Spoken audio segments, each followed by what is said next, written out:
강용석 후보 캠프 수석 대변인 김소연 변호사 인사드립니다. 반갑습니다.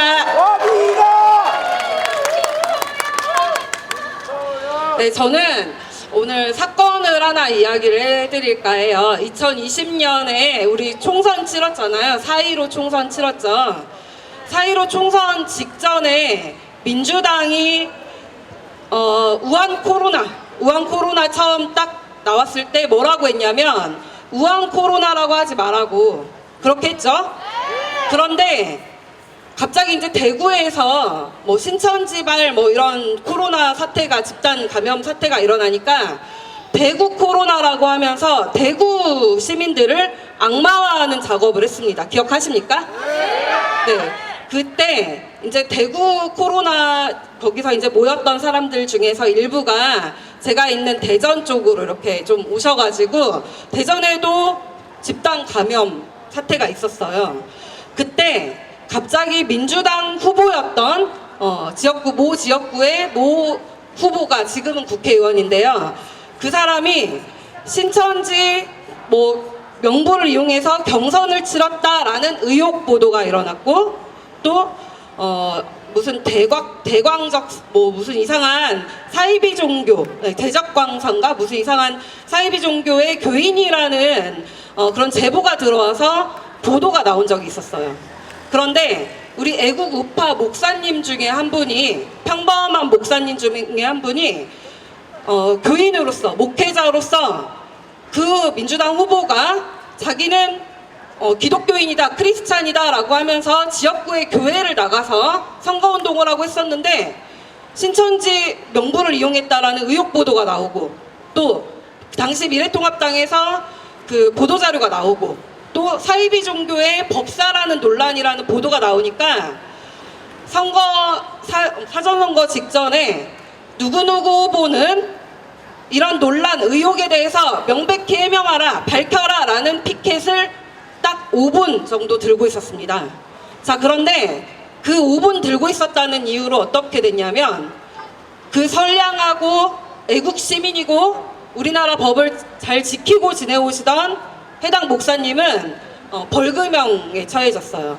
제가 그 사건을 1심부터 대법원까지 쭉 이끌었는데 처음에 민주당 그 후보 캠프에서는 허위사실 적시해서 후보를 비방했고 명예훼손을 했다라고 하면서 공직선거법 위반으로 고발을 했는데 알고 봤더니 자료를 저희가 다 냈거든요. 제가 변호를 하면서 냈더니 허위가 아닌 거예요.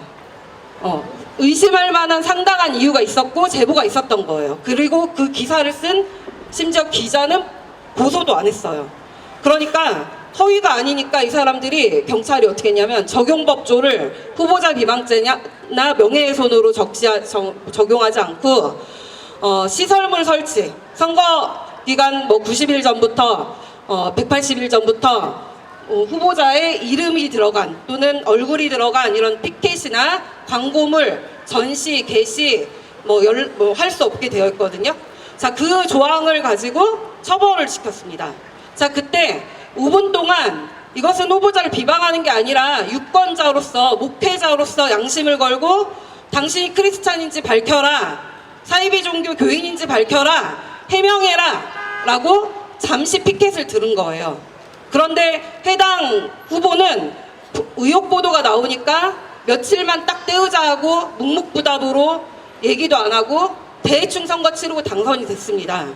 자, 이렇게 본인에 대해서 의혹을 제기하고 심지어 기사가 나오고 명백한 팩트가 있거나 객관적 사실이 있을 때 국회의원으로 당선이 된 사람들은 다 빠져나갑니다. 허위인지 여부를 사법기관이 사법자제라는 이름으로 입법기관인 국회의원들에 대해서 면죄부를 줍니다. 자, 이게 대한민국의 현실인데 유권자로서 그리고 애국 시민으로서 목회자로서의 양심을 걸고 종교에 대해서 명확하게 밝혀라, 종교에 대해서 너의 신념을 밝혀라 라고 5분간 피켓을 들었던 해당 목사님은 벌금형으로 전과자가 됐습니다. 여러분, 이게 대한민국의 선거에 있어서의 일반인들과 국회의원들에 대한 이중잣대 현실입니다. 제가 이 얘기를 왜 하고 있을까요? 재미도 없는데, 그쵸? 재미도 없는데 왜 하고 있을까요? 네, 지금 여러분들 뭐 여기도 선관위 분들 나와 계실 텐데 선거라는 게 후보자들에게 요만큼의 허위 사실이 들어가도 주입이 돼도 그 당선에 굉장한 영향을 주고 유권자의 선택에 큰 영향을 주기 때문에 선거운동에 있어서 조심해야 될 게 그 공직선거법에 깨알같이 들어있어요. 그리고 선관위는 그걸 일일이 감시하러 계속 다닙니다. 암행어사처럼. 자, 그런데 오늘 여러분들 다 확인하셨을 겁니다. 김은혜 후보, 국민의힘 김은혜 후보, 네, 더불어민주당 김동연 후보는 말할 것도 없고요.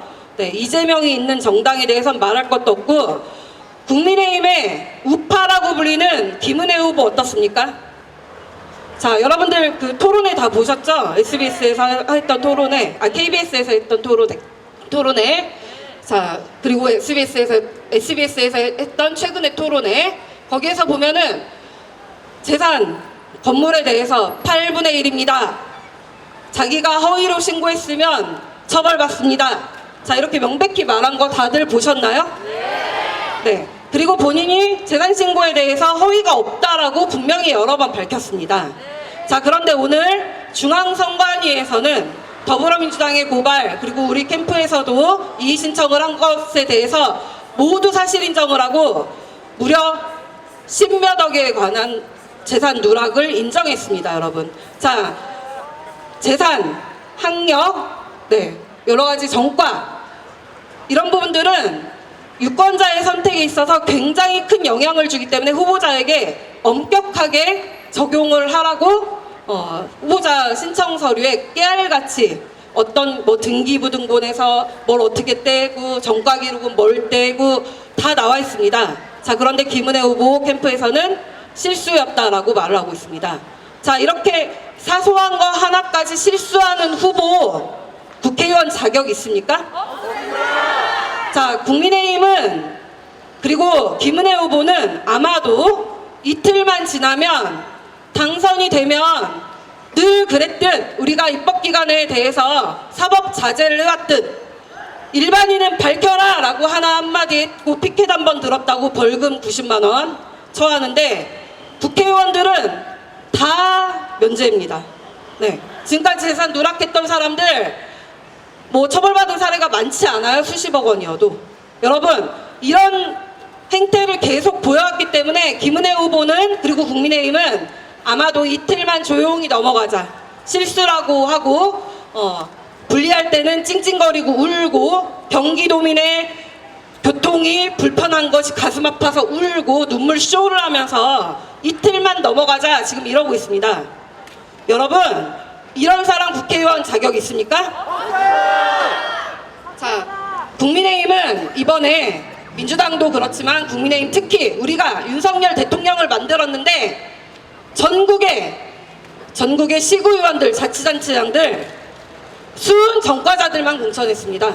네, 전과자도 뭐 그냥 뭐 업무상 예를 들면 사고 나서 있었던 뭐 이런 간단한 도로교통법 위반 뭐 이 정도 수준이 아니에요. 네. 중범죄들도 많고 전과가 화려한 청년들도 많습니다. 자, 우리는 수권정당을 선택했고 국민의힘 후보로서 윤석열 대통령 선택했는데 윤석열 대통령 뽑아놨는데 희한하게도 이상하게도 국민의힘은 그 국격에 맞지 않는 전과자들과 성삼락받은 당대표의 수준에 맞는 후보들만 잔뜩 공천해놨습니다. 맞습니다. 자, 여러분, 이 상황에서 지금 강용석을 뽑으면 우파표 갈라지고 사표가 되니까 국민의힘 뽑아줘야지 이렇게 자, 가재, 붕어, 개구리 같은 생각을 하시는 분들 여기 나와 계신 분 계신가요? 자, 국민의힘은 뭐라고 했냐면 강용석 후보님께서 끝까지 단일화를 하겠다고 했습니다. 토론을 거쳐서 우리 국민들께 후보로서의 자질을 정확하게 검증받고 너희들이 원하는 방식의 여론조사로서 단일화를 하겠다고 끝까지 주장을 했습니다. 그런데 국민의힘은 대충 시간 또 때우고 김은혜 후보 어제 울고 네, 시간 때우고 지나가고 있습니다. 대충 뭉개면 기계적으로 우리 애국우파 시민들 당연히 윤석열 대통령이 있는 수권정당 2번 뽑겠지 이러고 뭉개고 있습니다. 자, 그래놓고 강용석 후보 보고 표 갈라먹어서 김동연 되면 강용석 탓이야 라고 하면서 협박을 하고 있습니다. 여러분, 그런데 이게 얼마나 앞뒤가 안 맞는 주장인지 제가 말씀드릴게요. 김근식, 하태경 그리고 그 이준석 패거리들 계속 가세현 극우, 강용석 극우, 강용석 지지자들 극우. 자, 여러분들 극우입니까? 여러분들 인종주의 주장하셨던 분들 있습니까? 극단적 민족주의 주장하신 적 있습니까? 폭력 행사하신 적 있습니까? 자, 그런데 우리 강용석 후보의 지지자들을 극우라고 하면서 강용석과 단일화를 하면 중도층 이탈이 예상이 된다. 그렇기 때문에 단일화 할 필요 없다. 쭉 간다. 자, 불과 얼마 전까지도 그렇게 말했습니다. 그런데 왜 강용석 탓을 합니까? 자, 극우표 뭐 왜 필요 없다고 한 사람들 아니에요? 극우표 필요 없다고 했습니다. 국민의힘은. 자, 중도 이탈할까봐 극우 필요 없다고 한 사람들이에요. 그런데 표 갈라먹어서 김동연이 되는 거 강용석 탓이다. 이게 얼마나 논리모순인지 이 말을 믿을 수 있는 사람들은 저기 그 속된 말로 펜코당 친구들 준석이 백계준들 있잖아요. 그 꼬맹이 정도 수준밖에 안 되는 애들이에요. 자, 논리력이 딸리면 그 말이 믿어질 수도 있어요. 논리력이 딸리면. 자, 극우니까 니네는 표 필요 없어? 그런데 표가 갈라지면 니네 탓이야. 이 얼마나 편리한 애기 같은 주장입니까? 맨 애국 우파 태극기 어르신들한테 선거 때만 되면 해줘 우리 뽑아줘 보수 통합해줘 우리 태극기도 품을 거야. 김근식 서울시장 경선 후보로 나와서 작년 겨울에 재작년 겨울에 불과 얼마 전에 그렇게 말했습니다. 태극기도 내가 품을 거야. 자, 이렇게 말했습니다. 그런데 불과 몇 개월 후 서울시장 오세훈 후보 당선되고 나니까 태극기 또 절연해야 된대요. 극우래요, 극우. 네. 자, 이렇게 이중 띵킹 하는 사람, 동시에 모순적인 두 가지 생각을 동시에 할 수 있는 사람들은 좌파예요. 저는 좌파, 우파, 진보, 보수 이런 거 잘 몰랐거든요. 그런데 정치판에 들어와서 제가 지난 4년 동안 쭉 연구해 본 결과 동시에 양립 불가능한 모순적인 생각을 동시에 할 수 있는 이중 띵킹을 할 수 있는 사람들이 바로 좌파입니다. 맞습니까? 자, 그렇기 때문에 국민의힘 그리고 김은혜 후보는 우파 후보가 아닙니다. 자, 이재명의 공약을 그대로 따라가겠다는 김은혜 후보, 더 이재명을 존중하겠다는 김은혜 후보, 여러분들 뽑을 겁니까? 자, 국민의힘은요, 저도 속해 있었고 미래통합당 국회의원으로 나왔었지만 제가 나갈 때는 자유한국당 제가 입당했었고 자유한국당의 뭐 당원, 당규, 정책, 강령, 보수주의, 자유주의를 표방하는 정당이었습니다. 그런데 선거 180석 부정선거로 참패하고 나서 그것도 새보수당 그 3% 딸이들이 갑자기 들어와가지고 공천, 개판 만들어서 선거 망쳤습니다. 그런데 단수공천 받던 김웅, 뭐 이준석, 기존 당협위원장들 다 내치고 단수공천 받았던 그런 자들이 들어와서 태극기 때문에 선거 졌대요. 여러분들 이것도 이중띵킹이죠? 자, 3%들이 4.15 총선 딱 끝나니까 40% 남짓으로 당선이 되거나 낙선이 되거나 이랬어요. 여러분 3%들이 단수공천 받아가지고 들어와서 40%를 어떻게 받습니까? 자, 태극기 어르신들, 우리 애국 우파 기존 당협위원장들이 열심히 성실하게 당협 가꾸고 우리 당원분들 성실하게 노력해서 그 지지를 먹은 거예요. 그런데 선거 때는 우리가 보수가 통합해야 합니다 이렇게 외치더니 선거 딱 끝나고 참패하니까 니네 때문이야 이렇게 말을 합니다. 자, 여러분들 여기에 언제까지 표 줄 거예요? 자, 윤석열 대통령 만들었으면 여러분들이 할 일은 끝난 거예요. 맞습니까? 이재명 막았으면 우리는 이 시대에 충분한 애국을 했고 여기 우리 애기들 나와 있는데 우리 아이들을 위해서 충분한 소신 투표했습니다. 맞습니까?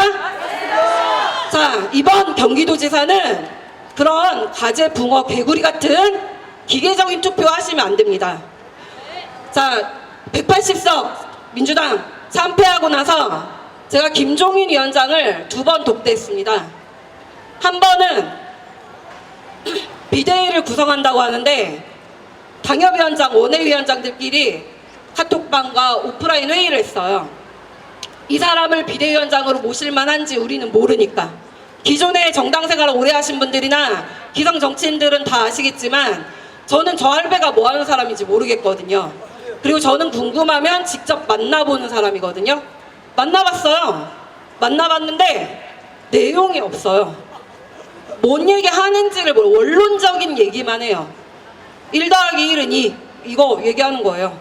네, 내용이 없습니다. 그래서 원래 대단한 통찰력을 가진 어르신들은 한마디를 하면 그 행간을 읽으면 굉장한 큰 뜻이 있을 거야 라고 집에 오는 내내 고민을 해봤어요.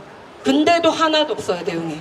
자, 그리고 비대위원장이 되셔서 이렇게 강령 고치고 하는 걸 봤습니다. 봤더니 5.18 가서 독일의 빌리브 누구 따라하면서 무릎 꿇고, 네? 그리고 5.18 이렇게 추모하고, 그 다음에 박근혜 대통령에 대해서 탄핵을 비난하는 발언을 하고, 태극기 거리둬야 된다고 하고, 이상한 거예요. 너무 이상하잖아요. 자, 그렇게 하고 나서 한 번 더 제가 우리 속된 말로 시벌 조직들 있잖아요. 제가 시민단체들 정리 좀 해야 되겠다, 회계 감사해야 된다라는 공약을 3번째 공약으로 들고 총선에 나왔었는데 이걸 아무리 원내 얘기해도 TF 하나 꾸리질 않는 거예요. 이번 윤석열 대통령께서 하시더라고요. 자, 이거 아무도 안 해서 그 이듬해 있을 대선과 지선을 대비해서 TF 꾸려주십시오. 제가 전국 다니면서 시구의원님들께 사례 강의라도 하겠습니다 라고 건의하려고 원내대표 만나러 갔다가 비대위원장 만났습니다. 만나서 제가 한 가지 부탁드렸어요. 제발 지지자들을 향해서 상처 주는 말씀은 하시지 말아달라고. 김근식, 하태경 부정선거 비판하고 우리 태극기 어르신들 막말하고 다 해도 좋다. 그런데 당대표 지위에 있는 김종인 비대위원장 그렇게 하시면 안 된다. 우리 어르신들이, 나라 지켰고 어르신들이 뽑아줬다. 그런데 거기다 대놓고 비난하는 발언 하시지 말라 부탁드렸습니다. 그랬더니 자기는 그런 적이 없어요 이러더라고요. 자, 그 뒤로 제가 추석 명절이 됐습니다. 전국에 국민의힘으로 당명 바꾸고 나서 당협위원장들 그 명절 현수막 있잖아요. 명절 현수막을 돌리라고 시안이 내려왔는데 너무 총빨 날리는 거예요. 그리고 내용도 너무 식상하고 민주당이 현수막 진짜 잘 걸거든요. 근데 저는 내 돈 내고, 내가 당협위원장으로서 내 돈 내고 현수막을 거는데 이렇게 재미없고 국민들에게 위로도 안 되는 추석 명절 현수막을 걸 수가 없어서 고민을 한 끝에 가재, 붕어, 개구리가 연못에서 달림을 바라보고 노래를 부르는 그림을 집어넣고 달림은 영창으로 한가위 마음만은 따뜻하게 이렇게 해서 현수막을 걸었습니다. 자, 그렇게 걸었더니 저보고 막말이래요. 여러분, 달림은 영창으로라는 모차르트 자장가 노랫말이 막말입니까? 자, 강용석 후보 보고 극우라고 하는, 대놓고 방송 나가서 얘기하는 사람들이 있는데 어떻게 달림은 영창으로, 일부 사람들은 풍자로 받아들이고 기분이 나쁠 수 있습니다. 그런데 그게 막말입니까, 여러분? 자, 대통령 후보 보고 입당을 앞두고 비빔밥, 뭐라고 했지? 메머드 털, 또 뭐라고 했죠? 당근, 유구, 속값. 자, 사람을 갖다가 먹을 거에 빗대고 식재료에 빗대는 사람들이에요. 누가 막말입니까? 자, 진중권 평론가 국민의힘 보고 뇌에 우동살이 들었다고 했습니다. 누가 막말입니까? 자, 강용석 후보님과 우리 가세연 그리고 저 막말한 적이 없습니다. 제가 막말한 건 오직 이준석 병신이라고 한 번 했습니다. 자, 이준석 병신이라고 한 것도 모욕하기 위해서 한 말이 아닙니다. 당시 윤석열 후보님 입당을 조율하는 과정에서 하도 괴롭히길래 난동 피우잖아요, 난동을. 그런데 예전에 안철수 대표한테 이준석이 술자리에서 2시간 동안 욕을 했다는 거 아닙니까? 병신이라고. 자, 그래서 똑같이 해줬습니다. 패러디 해줬습니다. 자, 저보고 그렇게 했더니 이제 그 말 하나로 지금까지 막말이라고, 그리고 강용석은 극우라고 합니다. 여러분, 극우니 태극기니 틀딱이니 뭐든 좋습니다. 지성을 가진 애국 시민들께서는 이번 선거 다시는 기계적으로 거수기 역할을 해주지 마십시오. 국민의힘 김종인 위원장이 강령에다가 뭐라고 했는지 아십니까? 기본소득을 얘기했습니다.